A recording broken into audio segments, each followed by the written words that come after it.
Hello students, I hope you're having a fantastic day. In this video, you're completing 200 TOEFL listening questions for the Academic Talks task. And all questions in this video follow the updated TOEFL adopted by ETS on January 21st, 2026.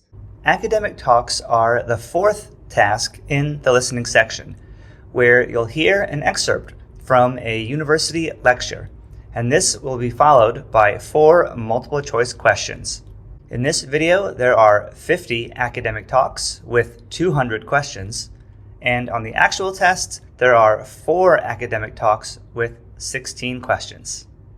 As always, if you'd like answers with explanations to all of the questions, simply click on the link in the description below to download the free PDF.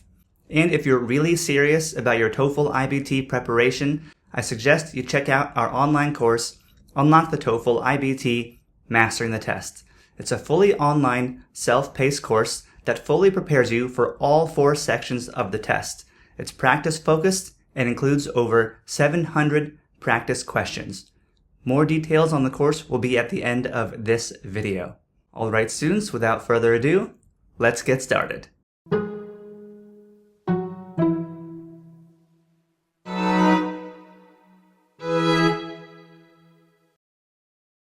Okay, let's get started. Today we're shifting our focus from above-ground forest ecosystems to the hidden world right beneath our feet.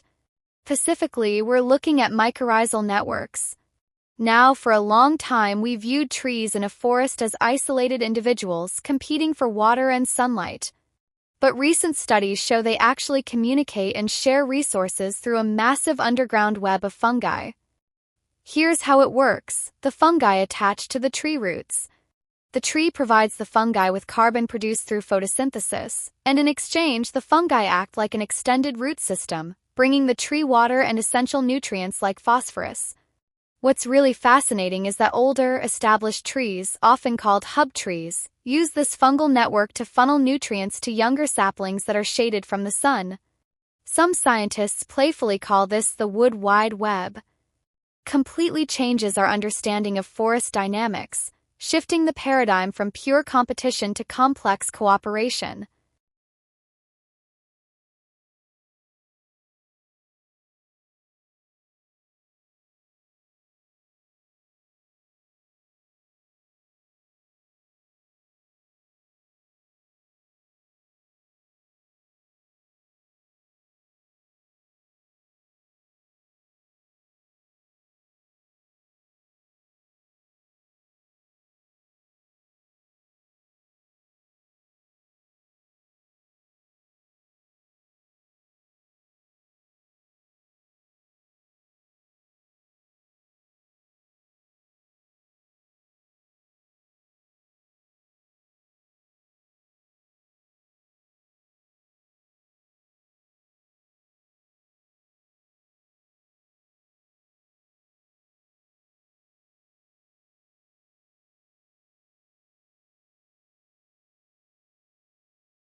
Let's move on to the history of photography, specifically a movement from the late 19th century called pictorialism. When the camera was first invented, it was primarily seen as a scientific tool, a way to perfectly and objectively record reality. But a group of photographers wanted photography to be recognized as a fine art on par with painting. To achieve this, the pictorialists intentionally manipulated their images. They didn't want a sharp, clear focus. Instead, they used special lenses or coated their prints with chemicals to create a soft, blurry, almost dreamlike aesthetic. They would even scratch the negatives to make the photograph look like it had brushstrokes. By doing this, they were emphasizing the artist's personal vision and emotional expression rather than just capturing a mechanical reproduction of a scene. While the movement eventually faded as straight photography, which celebrated sharp focus and realism, became popular in the 1920s, pictorialism played a crucial role in forcing the art world to accept photography as a legitimate artistic medium.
Let's discuss how we make judgments under uncertainty, specifically the availability heuristic. Essentially, it's a mental shortcut where we estimate the frequency or probability of an event based on how easily examples of it come to mind. If you can think of it quickly, your brain assumes it must be common. Think about travel safety. Statistically, driving a car is significantly more dangerous than flying in a commercial airplane. However, because plane crashes are dramatic and receive intense, vivid media coverage, they are highly available in our memories. So, many people feel more anxious about flying than driving, even though the data says the opposite. This heuristic can lead to significant errors in risk assessment because our memories aren't always accurate reflections of statistical reality. They are heavily biased toward information that is recent, emotional, or particularly striking.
In economics, we often study market bubbles, periods when the price of an asset far exceeds its actual intrinsic value.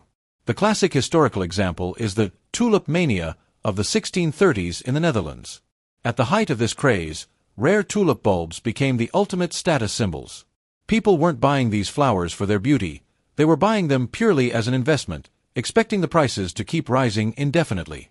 At one point, a single Semper Augustus bulb, a particularly rare variety, could cost more than a luxury house in Amsterdam. But, as with all bubbles, it wasn't sustainable. In February 1637, the market suddenly bottomed out. Buyers disappeared overnight, and those who had invested their life savings were left with nothing but some very expensive flowers. While some modern historians argue the economic impact wasn't as widespread as previously thought, tulip mania remains the primary cautionary tale for what happens when speculation overrides common sense.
Let's dive into the Fermi paradox.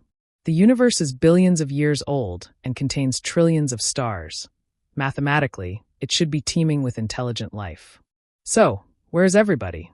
One of the most sobering explanations for this silence is the Great Filter theory.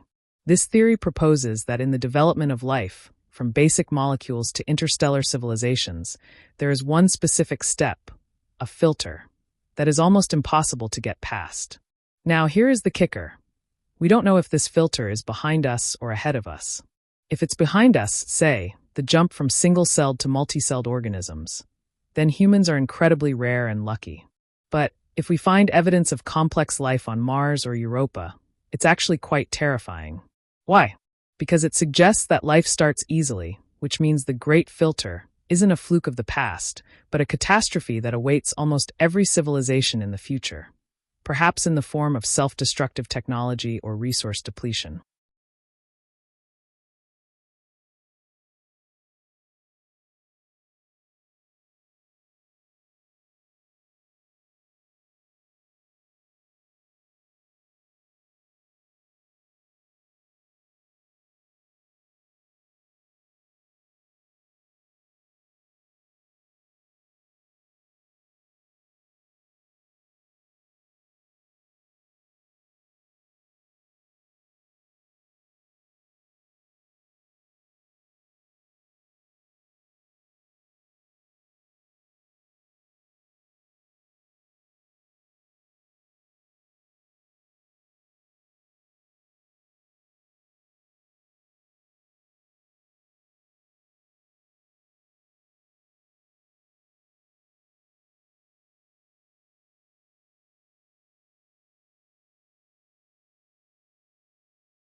In sociolinguistics, we study code switching. This is the practice of alternating between two or more languages, or even just different dialects and registers, within a single conversation. For a long time, educators viewed code switching as a sign of linguistic interference. Essentially, they thought the speaker was confused or lacked a full vocabulary in one language. But we now know that's completely wrong. Code switching is actually a sign of linguistic mastery. It's a sophisticated social tool used to navigate different cultural identities or to build a sense of community with the listener. Think of it as a verbal wardrobe. Just as you wouldn't wear a formal suit to a casual picnic, a speaker shifts their language code to fit the social environment. It requires a high level of cognitive flexibility to not only know two systems of grammar, but to also know exactly when and where it is socially appropriate to bridge the two.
For decades, archaeologists in Central America struggled with a massive obstacle, the jungle canopy.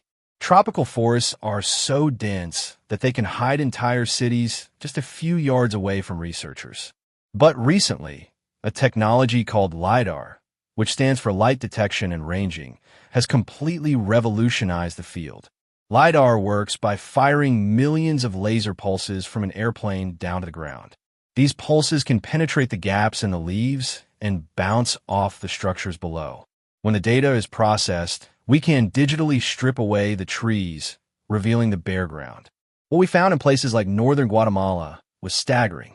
We didn't just find a few new buildings. We found tens of thousands of previously unknown structures, highways, fortresses, and complex irrigation systems. This tells us that the Mayan civilization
In marketing, there's a long-held belief that more is better. If you offer a customer 20 flavors of jam instead of 3, they're more likely to find one they love and buy it, right? Well, not necessarily. Let's look at the paradox of choice. In a famous study, researchers set up a tasting booth in a grocery store. On one day, they offered 24 varieties of jam. On another day, they offered only 6. Now, the large display attracted more people. Curiosity is a powerful thing. However, when it came down to actually making a purchase, the results were flipped. Only 3% of the people who saw the 24-flavor display actually bought a jar. But in the 6-flavor group, nearly 30% made a purchase. Why? Because when we are faced with an overwhelming number of options, we experience choice paralysis. We worry so much about making the wrong choice that we end up making no choice at all. For businesses, this suggests that simplifying the customer's journey can actually lead to higher sales.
In the deep ocean, there's a biological phenomenon that seems to defy logic: abyssal gigantism. This is the tendency for deep-sea species, like the giant squid or the Japanese spider crab, to grow significantly larger than their shallow water relatives. Why does this happen? Well, there are two main theories. First is the resource efficiency theory. In the cold, dark depths where food is scarce, Having a larger body allows an animal to travel longer distances to find food and store more energy when they actually find it. The second theory involves temperature. Metabolism is much slower in near-freezing water. This slow-motion pace of life leads to delayed maturity, which gives the organism more time to grow throughout its lifespan. While being a giant in a world with no light might seem like a disadvantage, in the abyss, size isn't about being a better predator. It's about surviving the long stretches of time between meals.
Have you ever seen someone in need of help in a crowded place and noticed that nobody, including yourself, stepped in right away?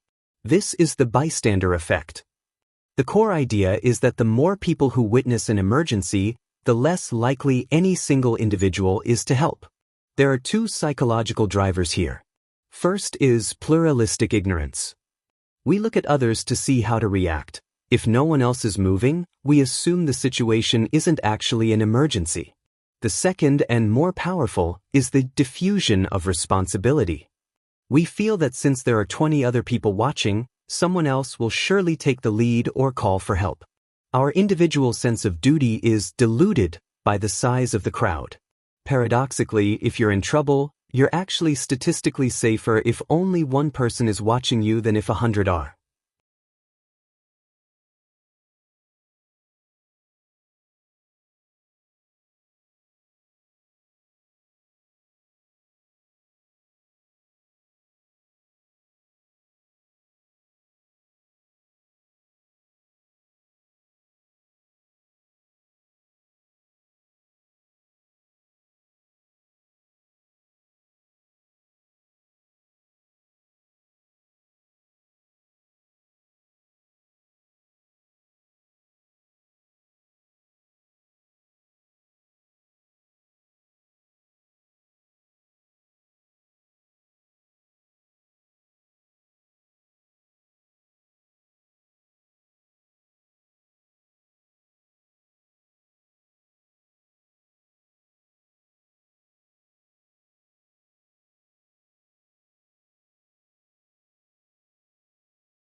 Have you ever noticed that it feels significantly hotter downtown than in the surrounding suburbs? This isn't just your imagination, it's a documented phenomenon called the urban heat island effect. There are three primary causes. First, the materials we use, concrete, asphalt, and bricks, are excellent at absorbing and retaining solar radiation. Unlike soil, they don't breathe. Second, the lack of vegetation. Trees provide shade, yes, but they also perform evapotranspiration, which is essentially a natural cooling system for the air. In a city of glass and steel, you lose that. Finally, there's waste heat from cars, air conditioners, and factories. This creates a dome of warmth that lingers long after the sun goes down. To combat this, architects are now experimenting with cool roofs, using reflective white paint to bounce sunlight back into space, and vertical forests to reintroduce biology into the urban skyline.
In music history, we often focus on the composers, but we shouldn't overlook the impact of the physical space on the music itself.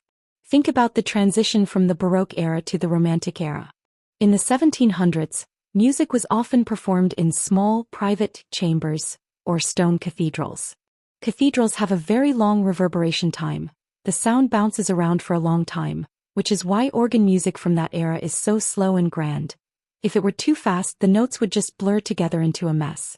However, as we move into the 19th century, we see the rise of the massive purpose-built concert hall. These halls were designed with wood and upholstery to soak up some of that echo, allowing for a drier sound. This architectural shift allowed composers like Beethoven or Wagner to write much more complex, rapid orchestral pieces. The instruments didn't just get louder, the rooms got smarter. The music didn't just change because of artistic genius. It changed because the acoustics of the venues evolved to support more detail.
When we think of high-tech engineering, we often look to the future, but some of our best breakthroughs actually come from looking at nature, a field called biomimicry. A perfect example is the skin of the shark. If you were to touch a shark, it wouldn't feel smooth like a fish, it would feel like sandpaper. This is because it's covered in microscopic, tooth-like scales called dermal denticles. Engineers discovered that the shape and alignment of these denticles do two incredible things. They reduce drag by creating tiny whirlpools that push the shark forward, and they prevent bacteria or barnacles from sticking to the surface. Today, we're applying this shark skin texture to the hulls of large ships to save fuel, and even to plastic surfaces in hospitals. Since bacteria can't get a grip on the texture, we can keep surfaces sterile without using harsh chemical disinfectants. It's a physical solution to a biological problem, copied straight from an apex predator.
Most students think of the Silk Road as a single, paved highway used exclusively for transporting expensive fabric from China to Rome.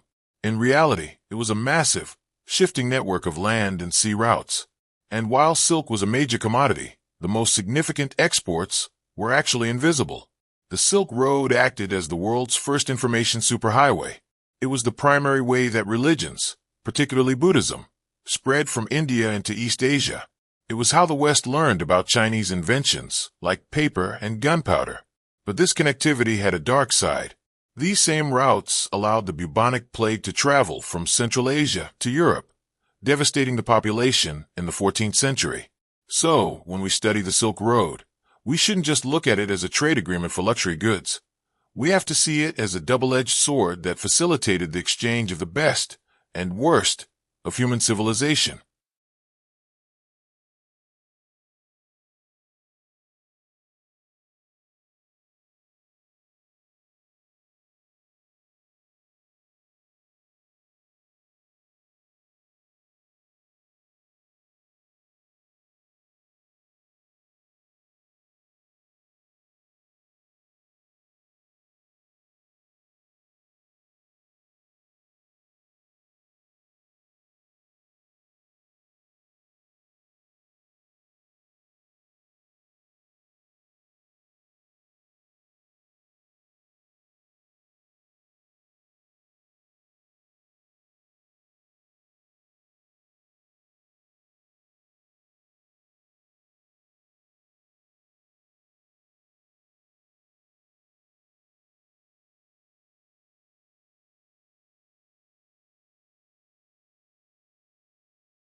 Most of us know that bee populations are in a sharp decline due to colony collapse disorder.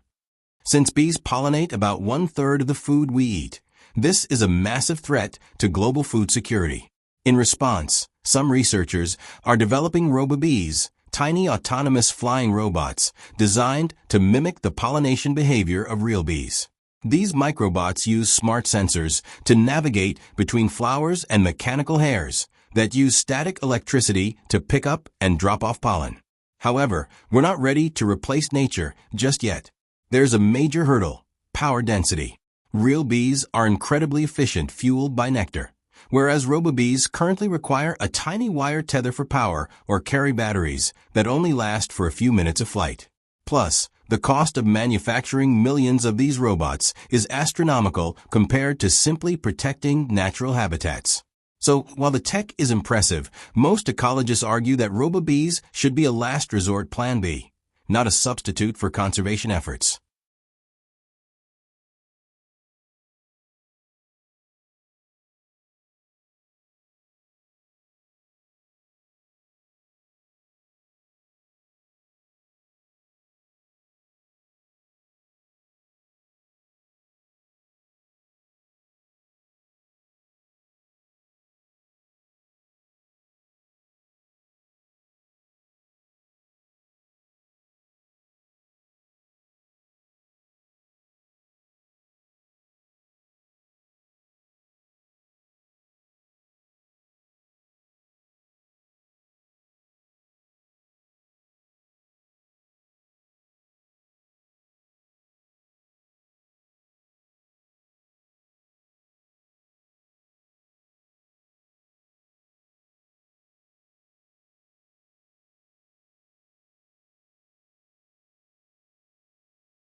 In traditional economics, we assume humans are rational actors who always make the best possible choice for themselves.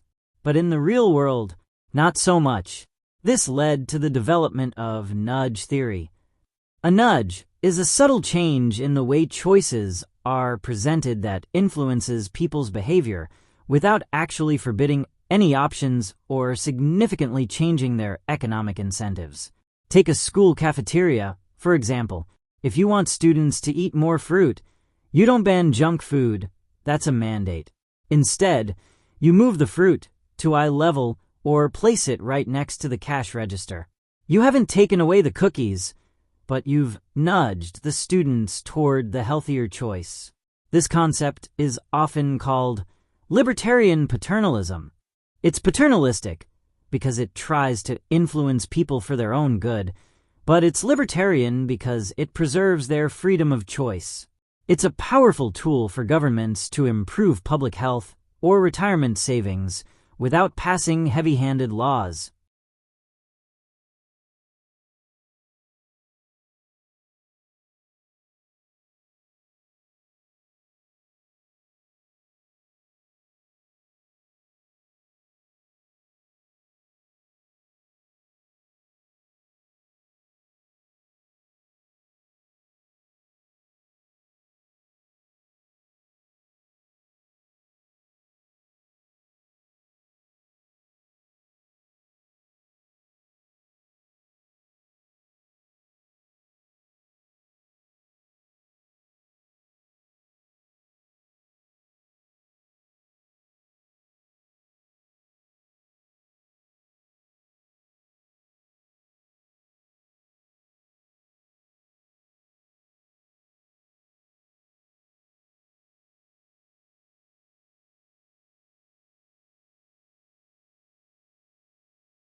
When we think about where life can exist, we usually imagine Goldilocks conditions, not too hot, not too cold. But in microbiology, we study extremophiles, organisms that thrive in conditions that would be instantly fatal to humans. Take, for example, the tardigrade or water bear. These microscopic animals can survive the vacuum of outer space, extreme radiation, and temperatures near absolute zero. How do they do it? They enter a state called cryptobiosis. Essentially, they retract their legs, expel almost all the water from their bodies, and curl into a dried-out ball called a ton. In this state, their metabolism slows down to 0.01% of normal levels. They aren't dead, but they aren't exactly active either. They are in biological suspended animation. Studying tardigrades doesn't just help us understand the limits of life on Earth. It provides a roadmap for astrobiologists looking for life on moons like Europa or Enceladus, where conditions are equally punishing.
Geologists divide Earth's 4.5 billion year history into epochs based on significant changes in the planet's rock layers.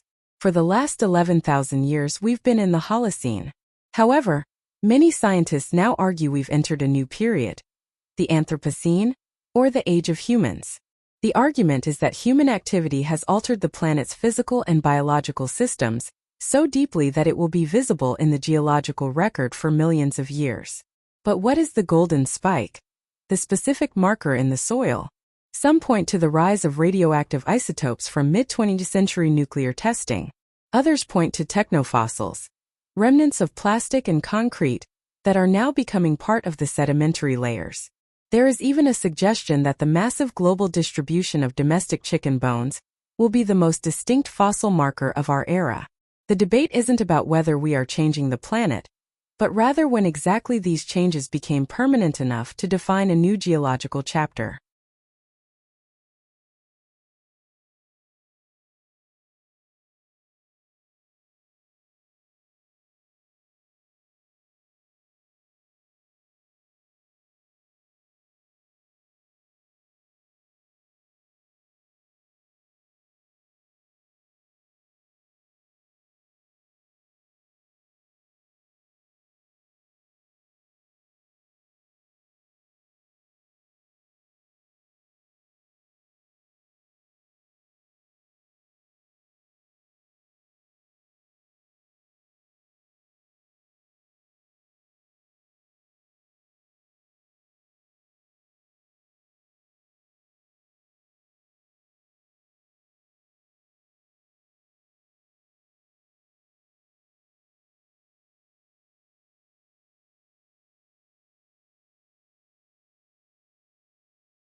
Modern urbanites spend about 90% of their time indoors, often in spaces that are stark, sterile, and completely disconnected from the natural world. This nature deficit can lead to increased stress and lower cognitive performance. In response, many architects are adopting biophilic design. Now, this is more than just putting a few potted plants in a lobby. It's about integrating nature into the very fabric of the building. This includes visual connections, like large windows overlooking greenery, but also non-visual connections, such as the sound of trickling water or the use of natural materials like wood and stone that have a specific tactile quality. One of the most interesting aspects is the use of fractal patterns, geometric shapes that repeat at different scales, common in ferns and clouds. Human brains are hardwired to process these patterns effortlessly, which induces a state of relaxed alertness. By mimicking the complexity of the outdoors, biophilic buildings don't just look better, they actually lower the occupants' heart rates and boost creative problem-solving.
Have you ever noticed how a song gets stuck in your head, but only the part you can't quite remember?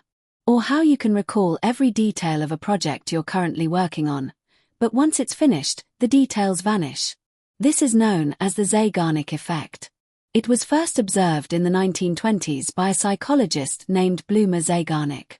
She noticed that waiters in a Vienna restaurant could remember incredibly complex orders as long as the bill remained unpaid. But the moment the check was settled, the moment the task was closed, the waiters completely forgot what the customers had eaten. Psychologically, an incomplete task creates a state of cognitive tension.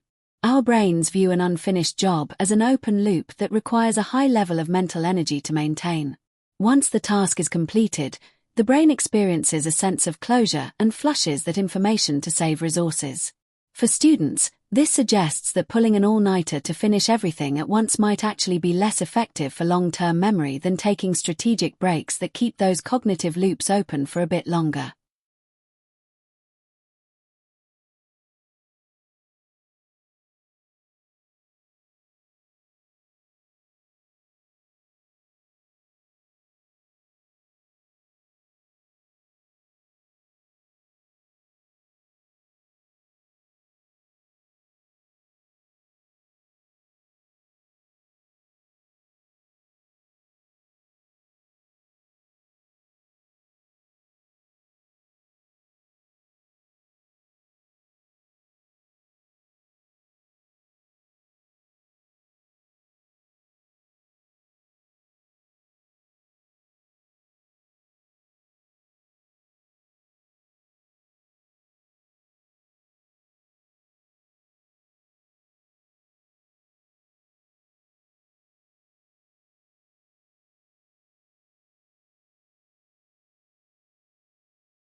In economics and game theory, we often discuss the tragedy of the commons.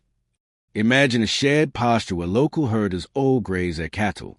The pasture is a common resource. No one owns it, but everyone has a right to use it. Now, for any individual herder, it makes perfect sense to add one more cow to their herd to increase their own profit. However, if every herder makes that same rational individual choice, the pasture becomes overgrazed and eventually collapses. When the grass is gone, everyone loses, including the person who added the extra cow. The tragedy is that even though the participants know this outcome is possible, they are trapped in a logic where they cannot afford to stop. If I don't add a cow, my neighbor will, and I'll lose out anyway. This concept is vital for understanding modern global challenges like overfishing in international waters or the depletion of the Earth's atmosphere. It shows that without collective rules or private ownership, individual rationality can lead to collective ruin.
In 1901, divers exploring an ancient shipwreck off the Greek island of Antikythera discovered a lump of corroded bronze that didn't look like much at first. However, decades of X-ray analysis have revealed it to be the Antikythera mechanism, what many now call the world's first analog computer. Dated to around 100 BCE, this device used a complex system of over 30 bronze gears to track the cycles of the solar system. It could predict eclipses with stunning accuracy and even track the 4-year cycle of the ancient Olympic Games. What's truly mind-blowing for archaeologists is the level of mechanical sophistication. Nothing this advanced appears again in the historical record for another 1,000 years, until the development of complex clocks in medieval Europe. This out-of-place artifact forces us to reconsider the technological limits of the ancient Greeks. It suggests that much of the world's ancient scientific knowledge was lost to time, only to be painstakingly rediscovered centuries later.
In social psychology, there's a cognitive bias known as the halo effect.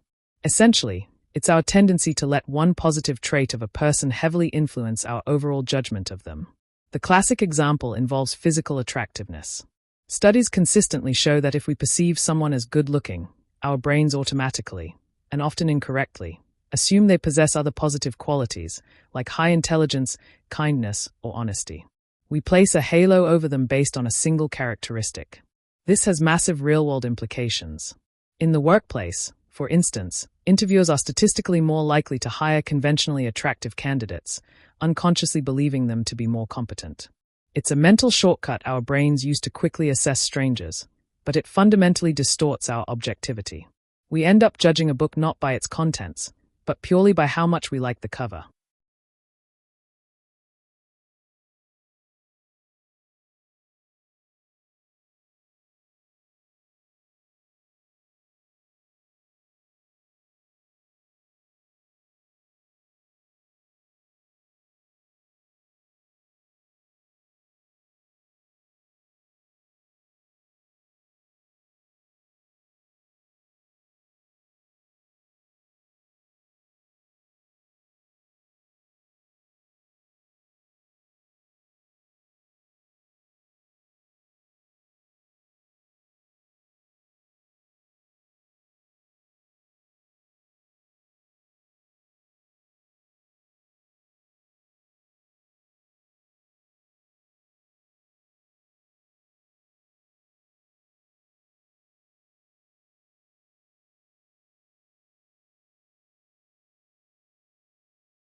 Long before the invention of electric air conditioning, architects in the Middle East developed ingenious ways to survive extreme desert heat using what we now call passive cooling. One of the most remarkable examples is the wind catcher, or badger. These are tall, chimney-like towers built on the roofs of houses. The concept relies on basic thermodynamics. The tower has openings facing the prevailing winds. It catches the cooler breezes higher up in the air and funnels them down into the living spaces below. At the same time, the warm air inside the house naturally rises and is pushed out through the opposite side of the tower. Some wind catchers were even built over underground water canals, cooling the incoming air even further through evaporation. Today, as we face rising global temperatures and high energy costs, many modern architects are studying these ancient, zero-energy structures to design more sustainable buildings for the future.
Let's turn our attention to carnivorous plants, specifically the Venus flytrap.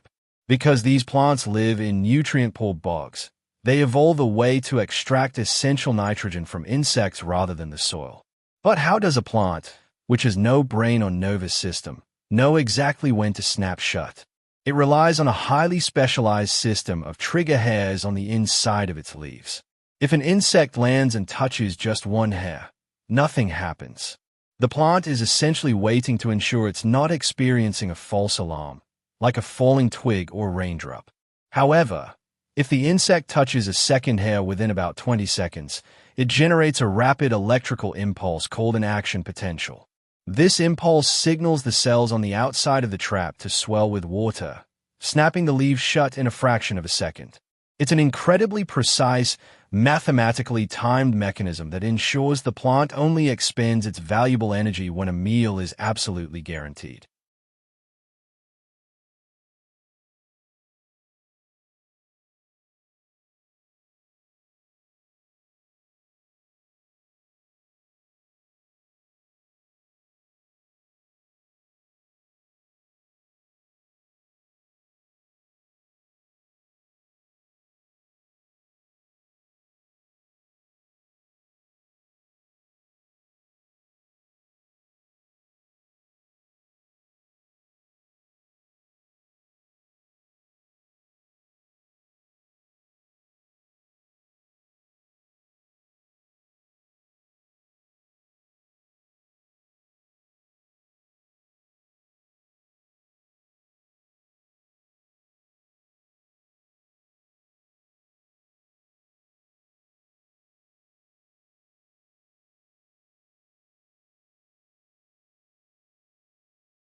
Today we're looking at cybersecurity, specifically how we keep data safe online using public key cryptography.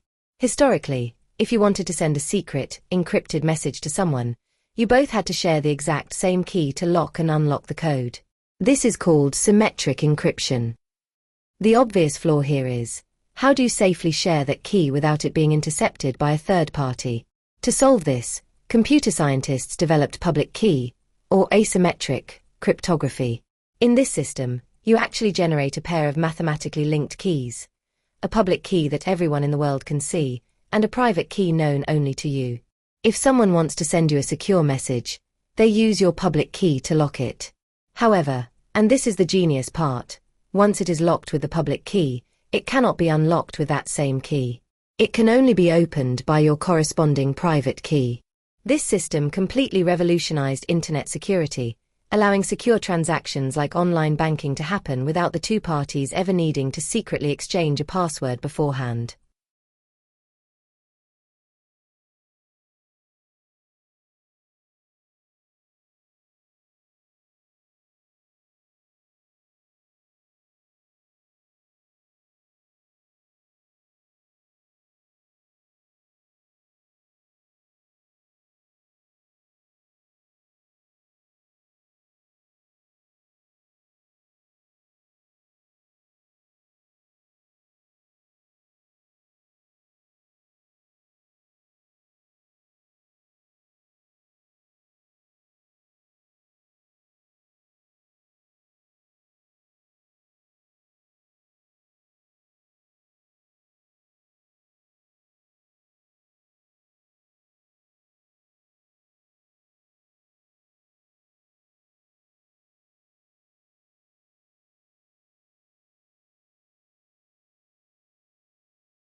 Let's look at the demographic transition model, a framework used by sociologists to understand how population growth shifts as a country develops economically.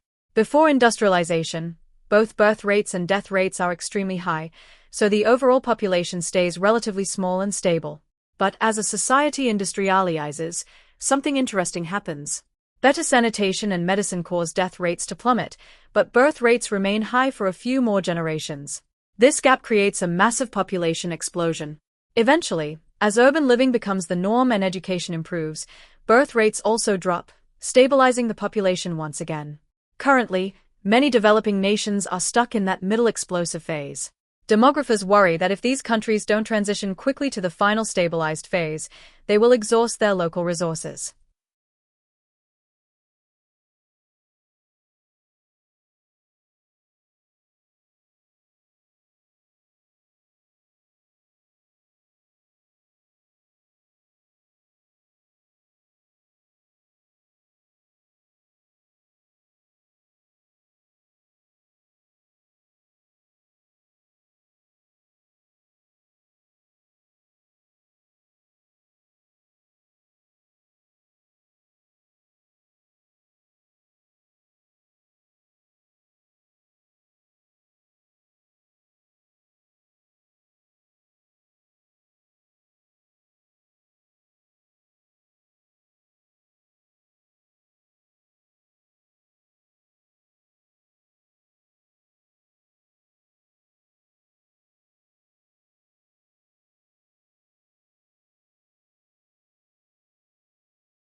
You've probably noticed that we always see the exact same side of the moon from Earth. This isn't a coincidence, it's the result of a gravitational phenomenon called tidal locking. When a smaller body orbits a larger one closely, the gravity of the larger body pulls on the smaller one, creating physical bulges. Over millions of years, the friction from these tidal bulges slows down the smaller body's rotation. Eventually, its rotational period matches its orbital period. It takes the moon about 27 days to orbit the Earth, and exactly 27 days to spin once on its axis. Astronomers are deeply interested in tidal locking because many exoplanets discovered in the habitable zones of red dwarf stars are likely tidally locked. This means one side is in permanent, scorching daylight, and the other is frozen in eternal night, which complicates the search for extraterrestrial life.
Today, we are exploring a fascinating concept in linguistic anthropology known as the Sapir-Whorf hypothesis, or linguistic relativity. The core question is this: does the language you speak shape the way you think? For a long time, the scientific consensus was no. Language was just a tool to express pre-existing thoughts. But recent cognitive research suggests otherwise. Take the Aboriginal Australian language of Cook Thayor. Unlike English, which uses relative spatial terms like left and right, Cook Thayor relies exclusively on absolute cardinal directions: north, south, east, and west. If you want someone to move over, you wouldn't say move to your left, you'd say move a bit to the south-southwest. Because their language demands constant awareness of cardinal directions, speakers of this language possess an almost superhuman sense of orientation, even in unfamiliar buildings or dense woods. While language might not strictly dictate what we can think, this shows it strongly habituates us to focus on specific aspects of reality, physically altering our cognitive skill sets.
If you look at dinosaur illustrations from the mid-20th century, you'll see giant, lumbering reptiles covered in green, scaly skin. But over the last few decades, paleontology has undergone a massive paradigm shift. We now know that many dinosaurs, particularly the bipedal predators known as theropods, were covered in feathers. This revelation largely started in the 1990s with discoveries in the Liaoning province of China. The volcanic ash in this region preserved fossils in such extraordinary detail that scientists could clearly see the imprint of feathers surrounding the bones of dinosaurs like Sinosauropteri. Now, these early feathers weren't used for flight. They were structurally simple, more like downy fuzz. Evolutionary biologists believe they originally developed for insulation, to help these active, likely warm-blooded animals regulate their body temperature, or perhaps for colorful mating displays. Flight was just a fortunate, accidental byproduct that happened millions of years later. This dramatically changes our evolutionary tree, proving that birds aren't just relatives of dinosaurs, they are, in fact, living, breathing theropod dinosaurs.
Let's discuss a fascinating meteorological technique called cloud seeding.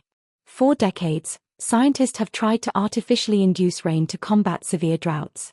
The process usually involves flying an aircraft into a pre-existing cloud and releasing a chemical compound, most commonly silver iodide. Because the crystalline structure of silver iodide is very similar to natural ice, it acts as a nucleating agent. This means it gives the supercooled water droplets floating in the cloud something to physically freeze onto. As they freeze, they form ice crystals that eventually grow heavy enough to fall to the earth as snow or rain. However, there is a major catch. Cloud seeding cannot create clouds out of thin air. It fundamentally relies on the presence of existing moisture, If the sky is totally clear, seeding does absolutely nothing. Therefore, while it can squeeze a little extra precipitation out of a passing storm system, perhaps increasing rainfall by 10 to 15%, it is far from a magic bullet for solving severe, long-term global water shortages.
For a long time, the dominant dogma in neuroscience was that the adult human brain was essentially a static, hardwired machine. Scientists genuinely believed that once you reached adulthood, your brain's physical structure was permanent, and if you lost brain cells, they were gone forever. But we now know this is entirely false, thanks to the discovery of neuroplasticity. Neuroplasticity is the brain's incredible capacity to physically reorganize itself by forming new neural connections throughout a person's life. It operates heavily on a use it or lose it principle. When you practice a new skill, like playing the piano, the neural pathways associated with that specific action become physically thicker and more efficient. Conversely, pathways that aren't used undergo a process called synaptic pruning and are eliminated. This adaptability has profound implications for medical rehabilitation. For stroke victims, neuroplasticity means that undamaged regions of the brain can actually be trained to take over the functions of the damaged areas, allowing patients to relearn how to walk, speak, or write.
When we talk about financial crashes, we usually think of modern stock markets, but the first recorded economic bubble actually happened in the 1630s in the Netherlands.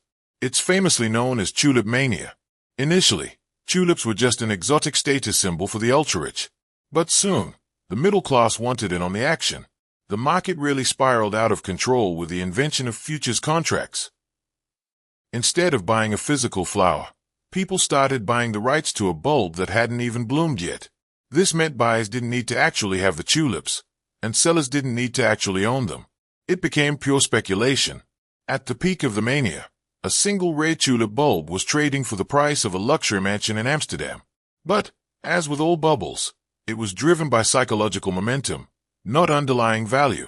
In 1637, buyers simply refused to pay those inflated prices. Panic set in, and the market crashed overnight, leaving many ordinary citizens completely bankrupt.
If you look at the night sky, everything you see, stars, planets, glowing gas clouds, makes up only about 5% of the universe.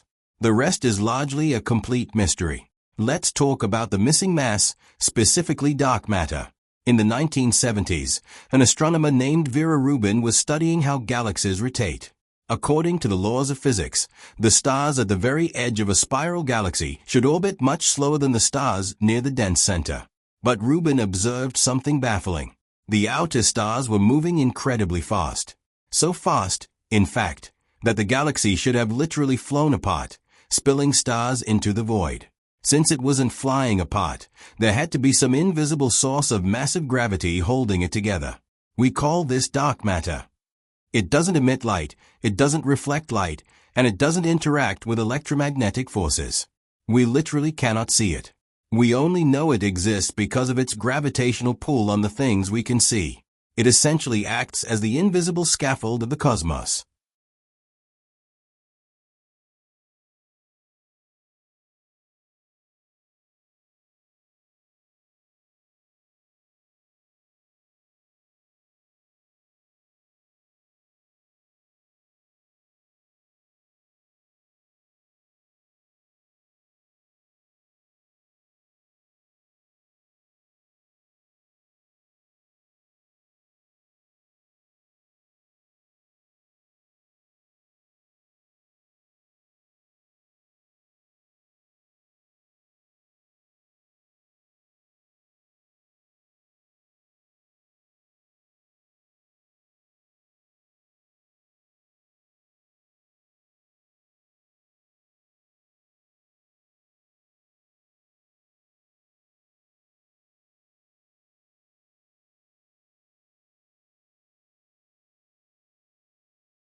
Today we're looking at a fascinating psychological phenomenon known as the Pygmalion effect.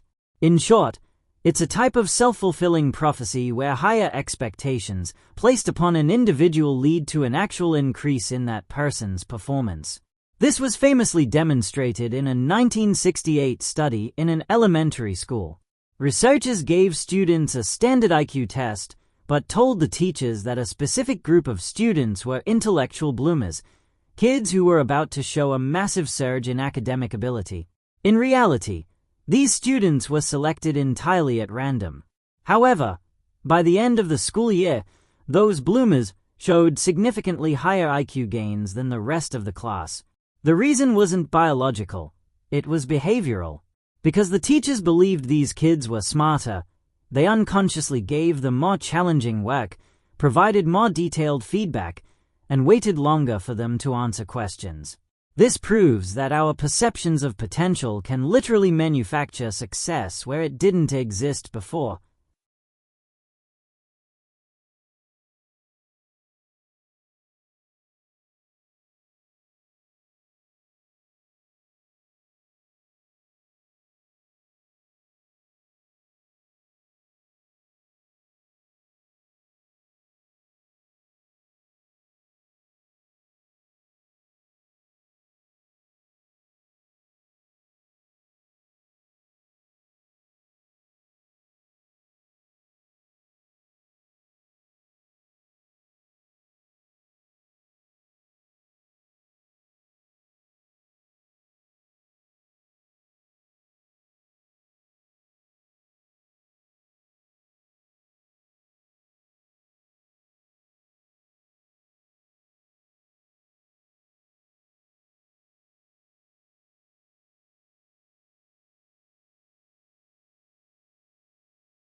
While solar and wind get all the headlines, there is a massive, untapped source of 24/7 renewable power in the sea, ocean thermal energy conversion, or OTEC.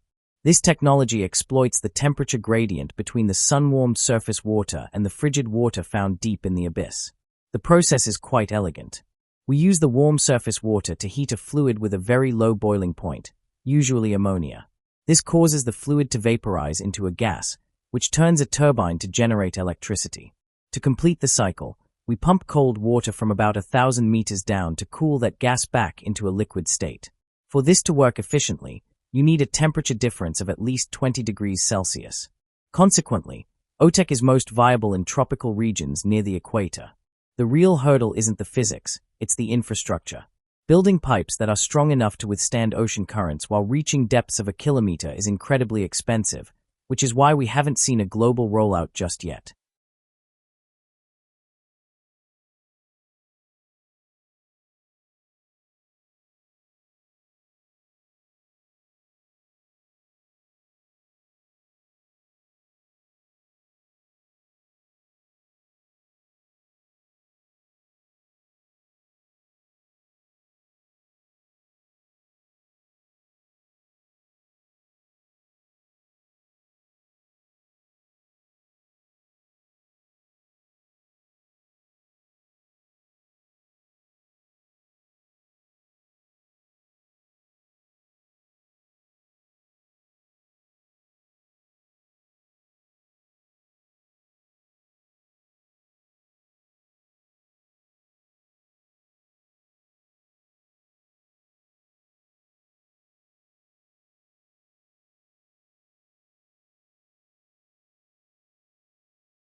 When you listen to a conversation between bilingual individuals, you might notice them seamlessly blending two different languages in a single sentence.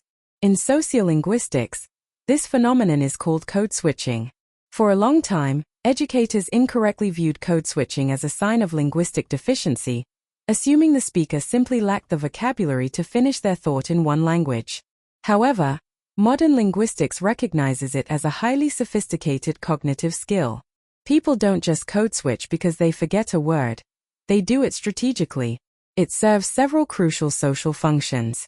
For instance, a speaker might switch languages to signal solidarity and shared identity with the listener, essentially saying, "We belong to the same community." Alternatively, some cultural concepts, jokes, or emotional nuances simply do not translate well, so the speaker switches to the language that offers the most precise meaning. We also see situational code switching, where someone might use a formal, standard dialect in a corporate office, but immediately switch to a casual regional dialect when talking to family on the phone. It is a dynamic tool for navigating complex social landscapes.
By the year 2050, the global population is expected to reach nearly 10 billion. Traditional agriculture simply requires too much land and water to feed everyone sustainably. Enter vertical farming. Instead of growing crops horizontally across acres of land, vertical farming stacks them in towering layers inside climate-controlled buildings. These facilities typically use hydroponics or aeroponics, meaning the plants grow in nutrient-rich water or mist rather than traditional soil. The environmental benefits are staggering. Because it's a closed-loop system, a vertical farm uses up to 95% less water than a traditional outdoor farm. Furthermore, because the environment is sealed indoors, there are no pests, which completely eliminates the need for toxic chemical pesticides. You also get year-round crop production, regardless of the outside weather. However, there is a major Achilles heel to this technology: energy consumption. Replacing the natural sun with thousands of LED grow lights, alongside massive HVAC systems for temperature control, requires an immense amount of electricity. Until our energy grid is fully renewable, the carbon footprint of vertical farming remains a significant challenge.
In 1964, a woman named Kitty Genovese was attacked outside her apartment in New York City.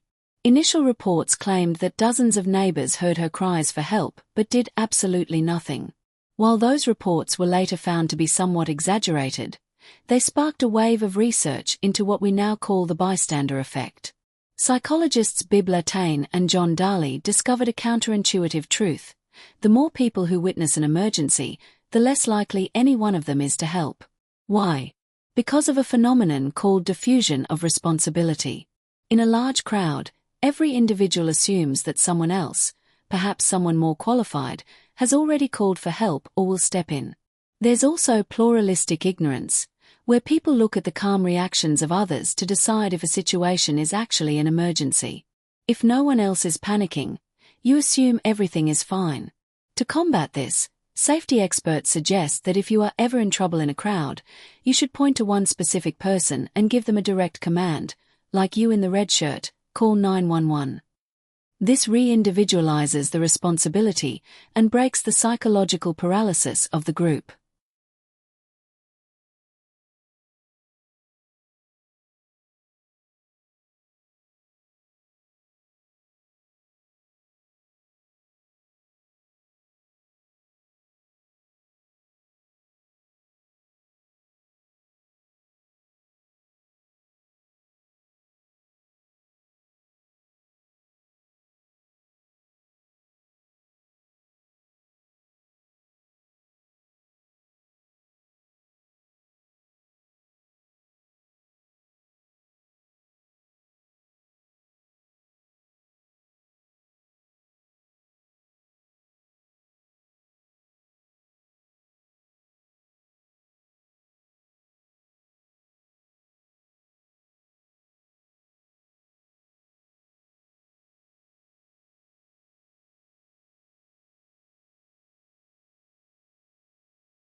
When we think of the environment, we often think of a bottom-up system. Plants grow, herbivores eat the plants, and predators eat the herbivores. But sometimes, a top-down event occurs that changes the entire landscape. This is called a trophic cascade.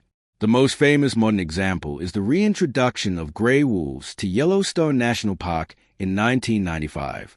Before the wolves returned, the elk population had exploded, overgrazing the young willow and aspen trees along the riverbanks. This led to massive soil erosion and the disappearance of songbirds.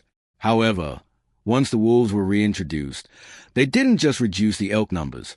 They changed the elk's behavior. The elk stopped hanging out in the open valleys where they were easy targets. Consequently, the vegetation began to recover. The trees grew taller, the birds returned, and even the beavers came back because they had wood to build dams. Those dams created habitats for fish and amphibians. By managing a single top-level predator, we essentially heal the entire physical geography of the park. It shows that in an ecosystem, everything, from a wolf to a riverbank, is deeply interconnected.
If you look at ancient cave paintings, you'll see plenty of reds, blacks, and ochres, colors easily derived from the earth.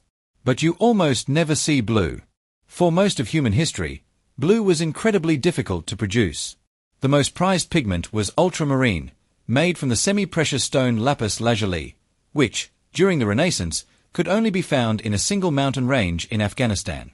Because it had to be mined and then transported thousands of miles, ultramarine was more expensive than gold. This created a fascinating social hierarchy in art. If a wealthy patron commissioned a painting of the Virgin Mary, they would often specify in the contract that her robes must be painted in ultramarine. It wasn't just an aesthetic choice, it was a blatant display of wealth. It wasn't until 1826 that a French chemist finally invented a synthetic version known as French ultramarine. This discovery democratized the color, allowing artists like Vincent van Gogh to use deep blues as much as they liked without going bankrupt. It's a perfect example of how the history of art is often dictated by the history of chemistry and trade.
When astronomers look for life on other planets, they start by looking for the circumstellar habitable zone, more commonly known as the Goldilocks zone.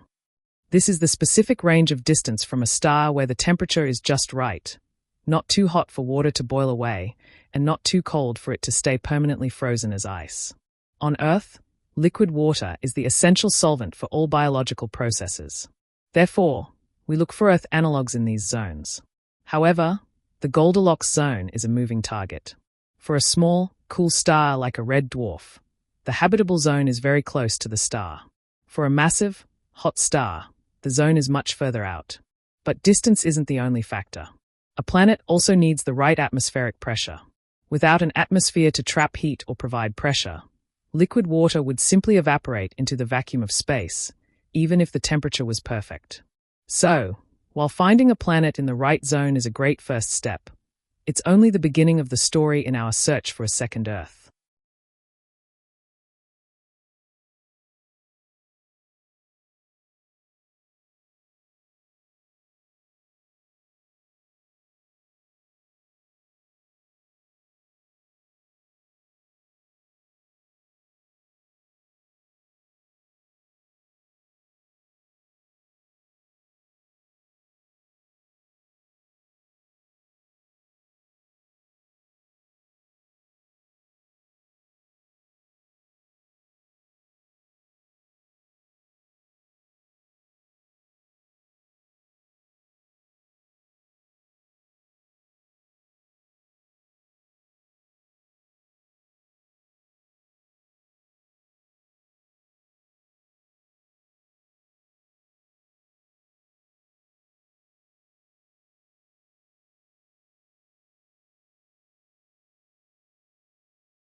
When we listen to Western classical music, we can categorize it by its texture. Let's look at how texture evolved from the Middle Ages to the classical period. In the early medieval period, the dominant texture was monophony, like Gregorian chant. This is simply a single, unaccompanied melodic line. Everyone sings the exact same notes at the exact same time. By the time of the Renaissance, composers had developed polyphony. This is where things get mathematically complex. Polyphony involves multiple independent melodies interweaving simultaneously. Imagine four people singing completely different tunes that magically harmonize when laid together. However, by the late 1600s, this complexity became a problem. In early opera, if you have four different vocal lines singing different words at the same time, the audience cannot understand the story. So, composers shifted toward homophony. In a homophonic texture, there is one clear, dominant melody, supported by background chords or accompaniment. This is the texture of most modern pop songs, and it allowed the lyrics and emotional narrative of the music to take center stage.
Coral reefs are often called the rainforests of the sea, but they are currently facing a massive existential threat known as coral bleaching.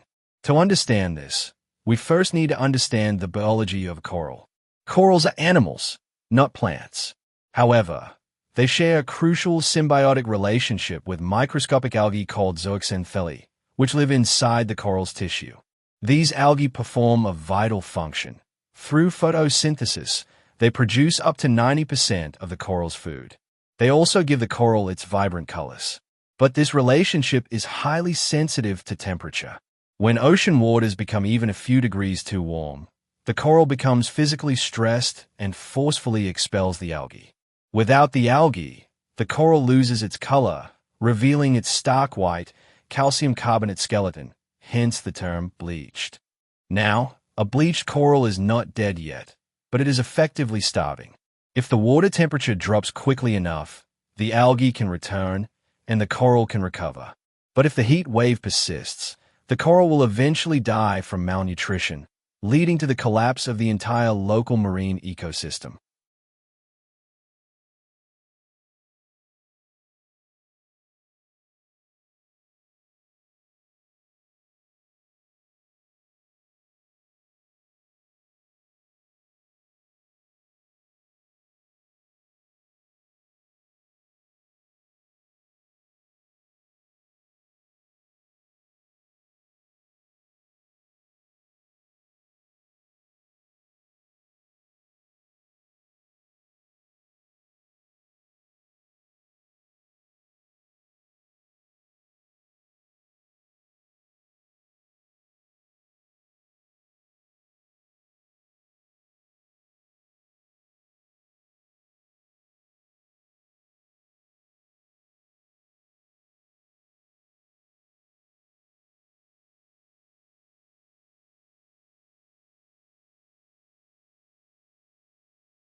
When we picture a volcano erupting, we usually imagine a violent, catastrophic explosion, like Mount St. Helens. But some volcanoes, like those in Hawaii, have very gentle, slow-moving eruptions. Why the difference? It all comes down to the chemistry of the magma, specifically its viscosity, which is its resistance to flow. Viscosity is primarily determined by the magma's silica content. Magma with high silica, known as felsic magma, is incredibly thick and sticky. Because it's so thick, it traps expanding volcanic gases beneath the surface. As the pressure builds and builds, it eventually results in a massive, explosive eruption. This creates steep-sided stratovolcanoes. On the other hand, mafic magma has very low silica. It is thin and runny. Because it's so fluid, the volcanic gases can easily bubble up and escape into the atmosphere without building pressure. This results in effusive eruptions, where lava simply oozes out and spreads over a wide area, creating broad, flat shield volcanoes. So, the sheer destructive power of a volcano is ultimately dictated by the stickiness of its rock.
Standard economic theory assumes that humans are perfectly rational creatures who assign a strict, objective monetary value to items. But behavioral economics proves this is frequently false. A prime example is the endowment effect. This is our psychological tendency to value an item more highly simply because we own it. The classic experiment to demonstrate this involves a standard coffee mug. Researchers gave half the students in a room a university coffee mug and asked them how much money they would demand to sell it. The other half of the room, the buyers, were asked how much they would be willing to pay for that same mug. Rationally, both groups should value the mug at its retail price, around $5. But consistently, the sellers demanded roughly twice as much money as the buyers were willing to pay. Once the mug became theirs, giving it up felt like a loss. This is driven by a concept called loss aversion. Psychologically, the pain of losing something feels significantly worse than the pleasure of gaining that exact same thing. It's a fascinating quirk that severely impacts real-world markets, from buying used cars to negotiating real estate.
Let's discuss the origins of writing, specifically looking at ancient Mesopotamia and the development of cuneiform. When we think of early writing, we often imagine poetry or grand religious texts. But writing wasn't invented to tell stories, it was invented for accounting. Around 3200 BCE, as cities grew, temple administrators needed a way to keep track of agricultural and financial records, things like grain harvests and sheep distributions. They started by drawing simple pictographs on wet clay tokens. However, drawing curved lines in clay is difficult and slow. So, over centuries, the scribes changed their tools. They began using a firm reed called a stylus, which they pressed into the wet clay to create quick, wedge-shaped marks. In fact, the word cuneiform literally translates to wedge-shaped. More importantly, the system evolved conceptually. It shifted from literal pictures representing whole words to abstract phonetic symbols representing distinct syllables. This allowed scribes to write down spoken language exactly as it sounded, eventually paving the way for the first recorded literature in human history.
How do migratory birds navigate thousands of miles across featureless oceans without getting lost?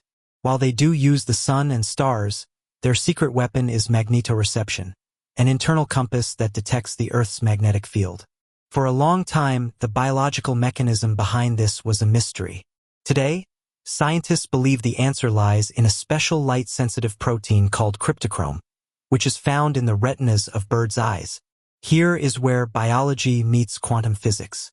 When a photon of light enters the bird's eye and hits the cryptochrome, it knocks an electron out of orbit, creating a pair of chemically reactive molecules. Because of a strange physics phenomenon called quantum entanglement, these molecules become highly sensitive to the Earth's magnetic field.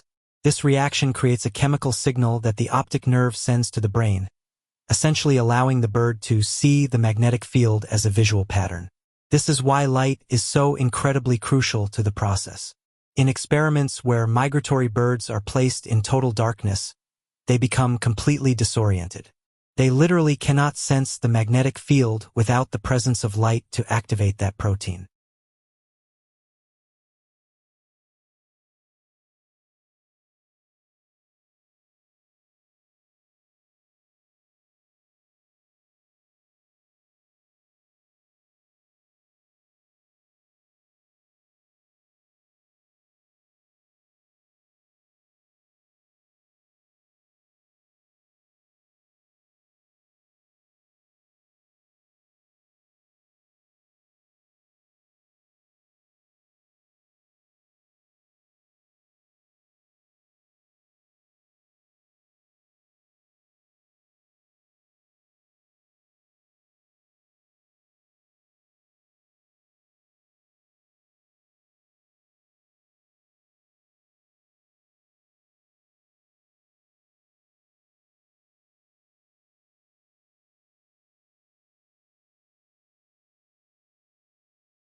In traditional computer science, if you want a program to perform a task, you have to write explicit, step-by-step instructions. But what if the task is too complex, like recognizing a picture of a cat? You can't easily write a mathematical rule for every possible shape, angle, or color of a cat. This is where machine learning comes in. Instead of programming the rules, we provide the computer with thousands of examples, known as training data. In a process called supervised learning, we feed the algorithm pictures of cats labeled cat and pictures of dogs labeled dog. The algorithm analyzes the pixels and mathematically identifies the underlying patterns on its own. It essentially writes its own rules. Once fully trained, it can look at a brand new, never-before-seen image and accurately predict whether it's a cat. It's a fundamental shift from explicitly instructing a computer to simply teaching it how to learn.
Many students pull all-nighters before a big exam, believing that studying for extra hours is more beneficial than sleeping.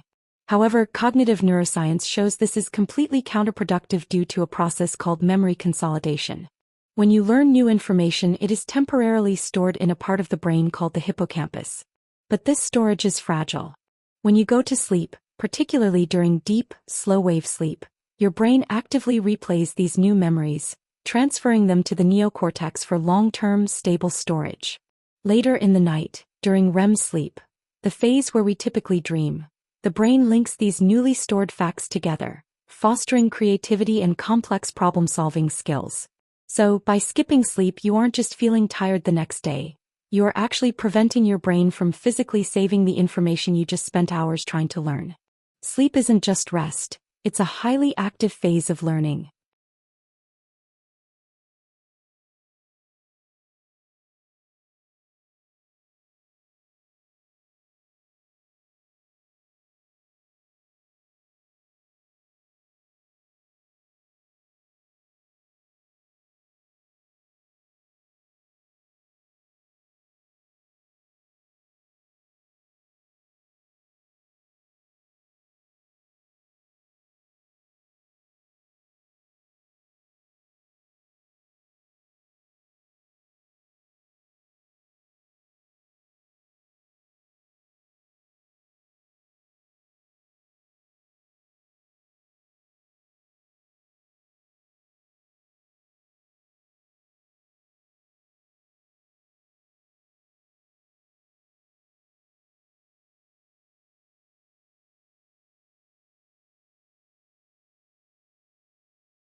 Don't forget to download the free PDF, which includes answers and explanations to all of the questions in this test.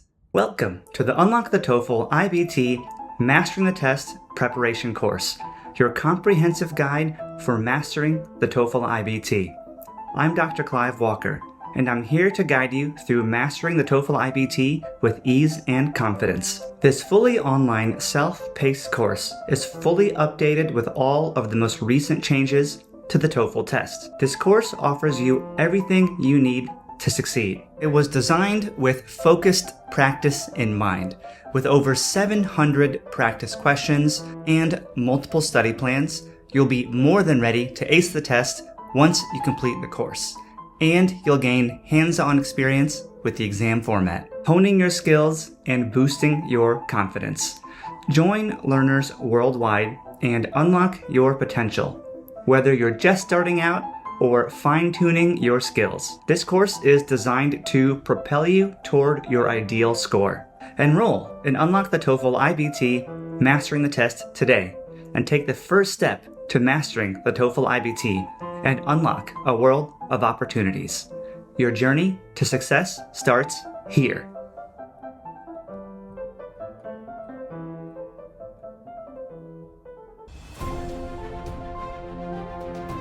Hey everyone, thank you for watching and for spending part of your day with me.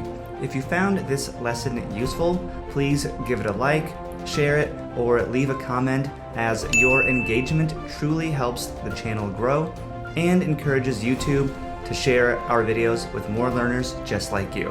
And if you'd like to take your support a bit further to help us continue creating free learning content, you can check out the thanks button at the bottom of this video, or you can visit our Patreon page. Until next time, students, keep exploring, keep learning, and let the world be your classroom.